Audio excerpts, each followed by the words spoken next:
Hey, what's up, y'all? Hey, I was asked to do a video about how I bend this metal when I build these octagon pits and hexagons and all that type of stuff. And the guy asked me if I could do a quick video on it, right, of how I bend it and without using a brake. And what I do is I score it and then bend it up, and it makes it easier. And you can get a pretty thick metal like that doing it. You can probably get up to a 1/4 inch. You could probably get 3/8 but you're gonna have to gap it out pretty wide. So anyway, I already got a piece cut right here that I'm doing a barbecue pit for. I'll probably do the video on it next. And so I'm gonna show you what I'm doing on it. I got a piece of steel cut out right there. It's 10 gauge, 1/8 inch. And I got 3 of the lines on it already. This will make a, what was it, 23 by 25 shaped barbecue pit. The guy wanted a rack in it about 24 by 22 cooking space in it. So I cut this out to do it. And anyway, I got the first 3 lines drawn on it. And what I'm going to do is use these cutting blades. These are 045 cutting blades, about the thinnest you can get. And I'll score down that line somewhere close to halfway through the plate. I mean, you just gotta, you're not gonna get it exact, you just gotta get a good little score line on it, and then you can start to bend the thing. So I'll have to do more lines on it to keep on going down, but this will get me started right here.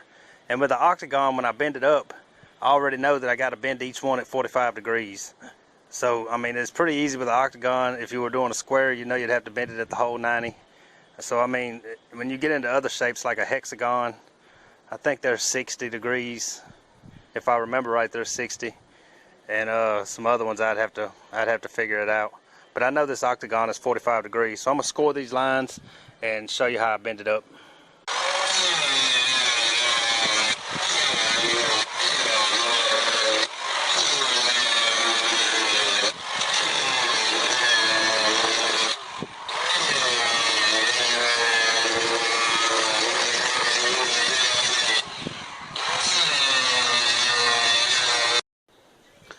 Okay, you can see I scored them.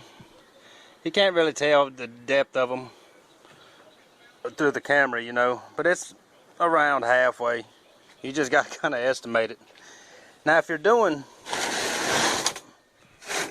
like I said, this is a 10 gauge, an 1/8 inch, and I only need to go 45 degrees. If you bend it up and it don't go as far as you want it to go, then don't try to force it. You need to come in and widen that gap after it stops bending. Come back with your cutting blade and run through it again while it's still bent, and that'll widen it up, and then it'll bend some more. If you're going with a thicker plate, say 3/16 or 1/4 inch, and you know you're looking for at least a 45 degree bend, then go ahead and bend it. When you score it, go ahead and gap it out some. They have a wider cutting blade than these too. And you can use this one first and then come back through with that wider one. I don't like the wider ones. I don't think they're good for much else besides something like that. But it just needs to be a wider gap if you're bending thicker metal, because once it butts up, it's going to stop bending. So I'm going to show you how I go through that process right now. Alright, first of all, you're going to need something heavy. A good solid piece of steel. I use a piece of 4-inch channel iron right here. And what I do is I get this score line right up to the edge of my table, and then I put this piece of channel iron. It's the only reason I keep this channel iron around here. It's the only reason I hadn't gotten used for anything else. Butt it up right to the back side of your score line right there. Then you're going to need to clamp that down. Make sure it stays there. That's giving it something to bend against.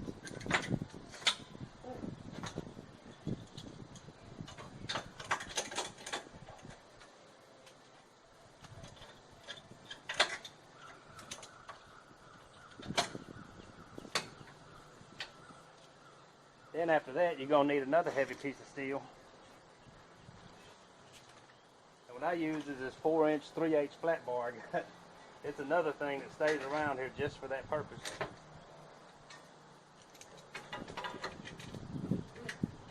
And then clamp it to the plate as well.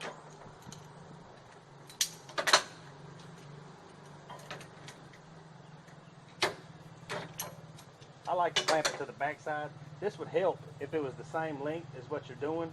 It would help for that, but I don't cut it down because I use it for all kinds of stuff.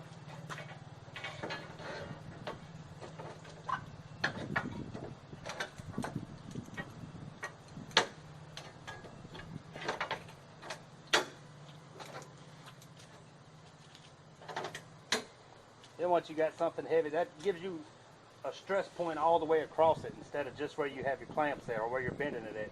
That helps it to have stress all the way across the thing. And then you just start bending it up.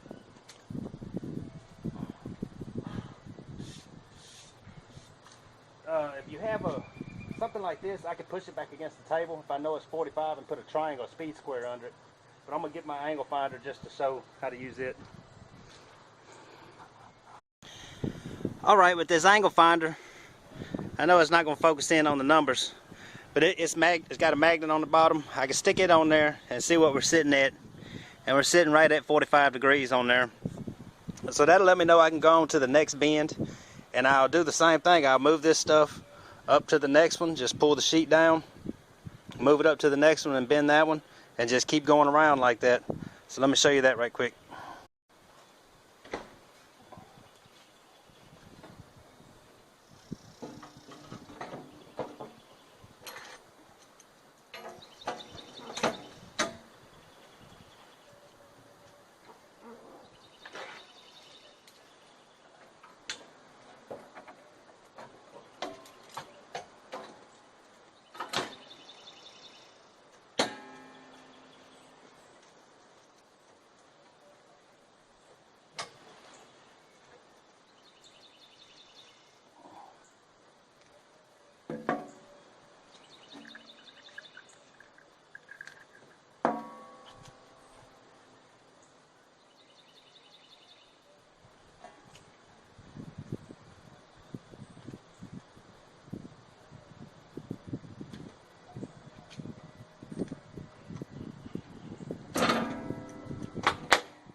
Alright, so that's 3 of the bends so far.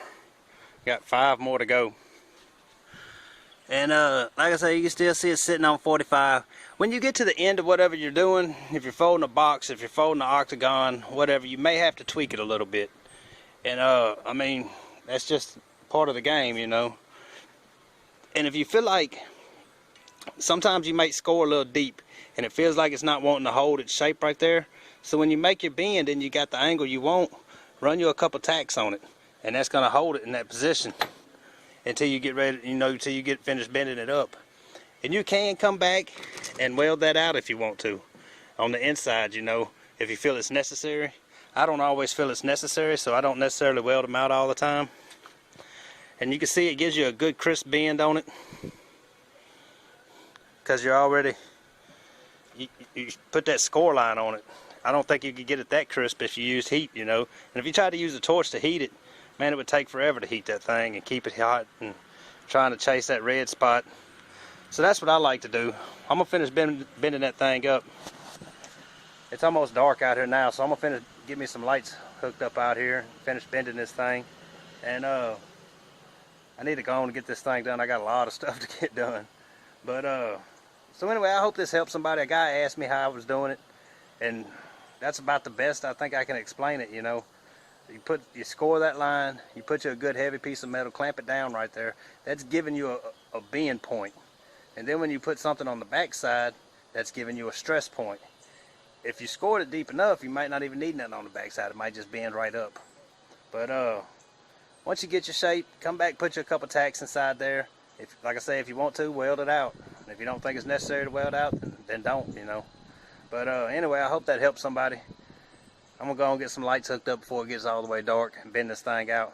If y'all like these type of videos, please like and subscribe. Come back for the next one, which will probably be this barbecue pit that I'm doing right now. We'll see y'all then.